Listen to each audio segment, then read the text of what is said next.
मैं आपकी जुबान कैच लूंगा। तुम्हारी जुबान के अंदर जो जुमले आ रहे हैं ना, अपनी तमीज से बात करो, तमीज से बात करो। जो तुम्हारा लीडर डाकू है ना, डाकू वाली जुबान इस्तेमाल करोगे ना तो रख के थप्पड़ मारूंगा प्रोग्राम के अंदर आओ, तुम्हें लग पता जाएगा, तुम्हें मेरा पता नहीं है, ठीक है।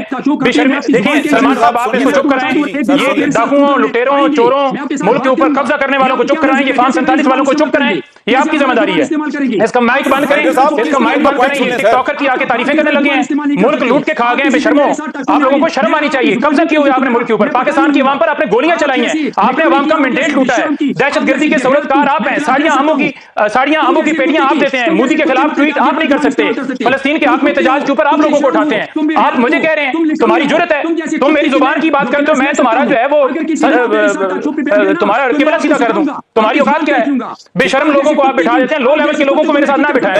ऐसे पॉइंट पे रहिएगा, सेनेटर साहब उनको मौका देने की टर्न है, उनको बात नहीं करने दें। लोगों को आप उसको चुप नहीं करा रहे, आपको इतना शौक है तो मेरे साथ सामने आ जाओ। उनको बात करने दें सर, उनको बात करने दें। जी बोलें। आप कैसे घटिया लोगों को